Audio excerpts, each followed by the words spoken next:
Nagtataka ka ba kung anong journey ang tatahakin natin ngayon? Well, dahil di ka na makapaghintay, isi-share ko na sa'yo. I'm swimming in everything you said. I'm thinking about jumping in it. Instead, I got you skinny dipping deep inside my head. Ipapakilala ko nga pala ang inahing baka ni Mama at Papa. Dito natin sisimulaan ang journey niya. Ito yung time na nag-worry na ako dahil may nakikita na akong mga nakalawit sa kanya. Kada 10 minutes nga binabalikan ko siya para ma-check yung kalagayan niya. Nga pala, start tayo sa umpisa. Pasintabi na rin pala kung sa anong nakikita nyo. It's just a part of animals. And mag-share lang ako ng ilang information dito. Wala naman talaga siyang pangalan, pero ngayon bibigyan ko na muna. Siya si Palet. Nagtataka ka siguro kung bakit Palet. Dumating siya sa amin way back March 2023. Pinalit siya sa baka namin. As in, baka talaga namin. Kasi, mature na yung baka namin na yon. Lagi na lang din siyang nakukunan kahit ilang beses na siyang alam nyo na. Dumating siya sa amin, sobrang payat. As in, buto-buto. Pero kagandahan nga lang dito, nung pinalit siya sa amin, sabi nung may-ari niyan, na AI na daw yan. So, we're just hoping na buntis lang talaga siya. And yun na nga, naghintay kami ng months hanggang sa ang schedule ng kapanganakan niya dapat is nung November pa. Pero di yun natuloy. Nawala na rin kami ng pag-asa kasi lumalaki na talaga yung dodo niya. Akala nga nila Papa at ni Mama merong sakit yung baka na yan dahil bigla-bigla na lang lumulobo yung dede. Lampas na rin din kasi sa buwan yung dapat nakapanganakan niya. And hindi din namin alam kung buhay pa ba talaga yung anak niya sa tiyan dahil wala naman kaming nakikitang gumagalaw sa tiyan niya. Eto yung time na pati ako mahahawa na ng kanigahan sa kanila kasi nga umaasa pa rin ako na meron talaga. At dumating na nga yung araw na nanganak siya nang hindi namin lahat inaasahan. Nung time na to, yung katuka nyo wala sa kabukiran dahil sobrang busy din niya sa mga biyahe. Ako naman no, nagpaiwan na sa bahay dahil sobrang pagod ako kakasama sa biyahe. Gala, yarn. Si Mama lang din yung nag-update sa amin na nanganak na nga yung baka. Nung time kasi na to, siya lang din mag-isa sa bukid dahil si Papa nagtatrabaho. In-inform na nga lang din ako ni Katukanyo na pumunta ako sa bukid para makita kung ano nang nangyayari sa baka natin. Kaya hindi na rin namin nakuha na ng video kung paano siya nanganak. Sobrang unexpected ng mga pangyayari. Buti na nga lang napakabait at mahusay maging ina ang bakang to. Karaniwan kasi sa mga naging baka namin dati is binabantayan pa talaga dahil minsan natatapakan nila yung mga pinanganganak nilang baka. Meron din kasing baka na kapag nakalabas na yung anak, sinusuwag nila. Kaya may tendency na mapahamak yung maliit na baka. So sobrang tuwa ako, nagmamadali talaga ako makapunta sa bukid at eto na nga yun.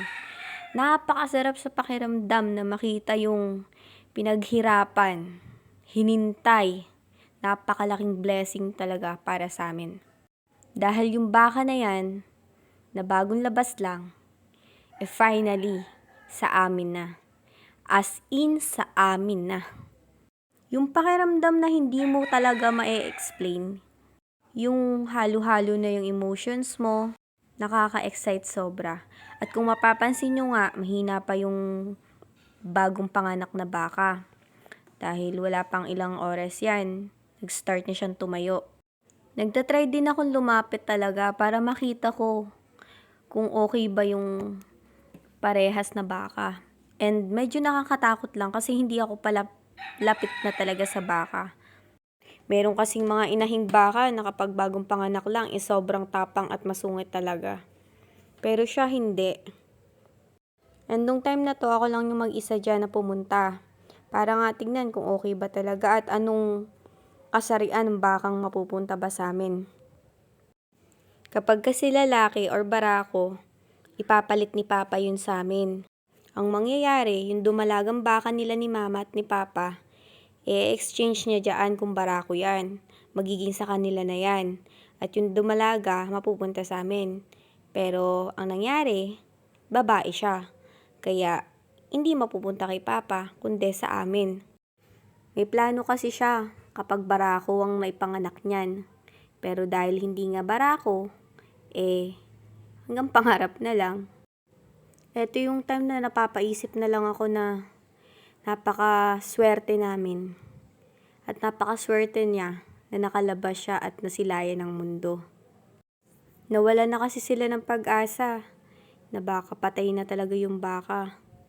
And nagpaplano na rin kami pumunta sa vet para talaga matignan yung inahin kung buhay pa ba yung baka kung sakali or may sakit lang yung baka dahil lumalaki yung dede niya. Pero siguro way na talaga ni God yung hindi namin matawagan or hindi talaga nasasagot ng vet yung calls namin. And pag nagpunta naman kami doon, hindi naman din namin siya naaabutan. Siguro parang way na din yun na hintay ka na lang. Binigyan na kasi to ni Papa ng taning na kapag natapos yung kabilugan ng buwan at lumampas na sa December, ibibenta niya na lang kung sakali. Pero dahil lumabas siya bigla, kansilado lahat ng plano. Nakakatuwang pagmasdan, 'di ba? Lahat ng effort sa pagod mo, andyan na.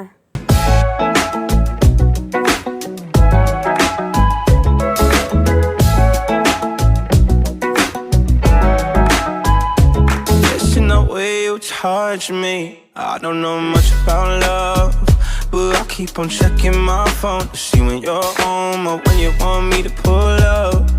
We're one and the same. You got me caught in the days. I love it when you say my. Pangalawang balik ko na nga to kasi nakita ko siya nasa baba. And hindi siya makaakyat doon dahil matarik din yung mga pilapil ng bukid dito. Naisipan ko nga siyang puntahan para tulungan. Kaso first attempt, nag-failed agad ako. Kay bigat-bigat pala nito. Kala mong kagaan-gaan, di ko naman pala kaya. Nakikipagtalo pa ako nito kay mama, nakaya kong buhatin. Grabe pala. Kahit itulak mo, kahirap-hirap May talent ata tong baka namin, dancerist. Masyadong alert tong mamakaw na to. Grabe. Ayaw na nawawala sa mata niya yung anak niya.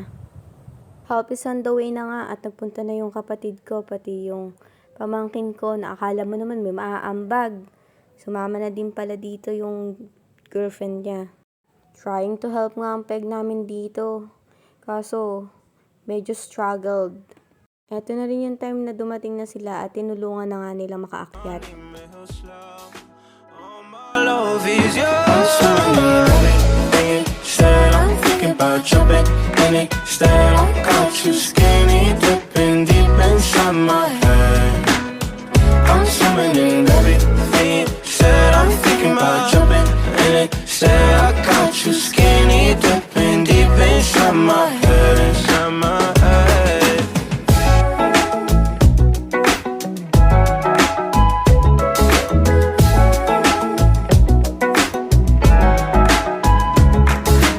Every time you move, you're looking like you're dancing. I think that you could have it. Everything you do, I wanna do it with you. Don't ever wanna miss you.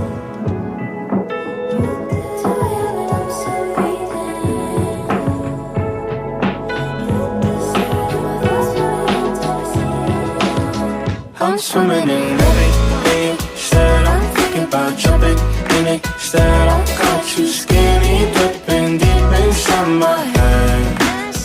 I'm swimming in everything. Said I'm thinking about jumping in it. Said I got you skinny dipping deep inside my head. Inside my head.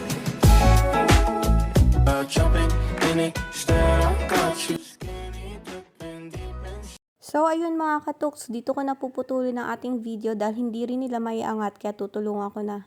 Hanggang sa muli, paalam!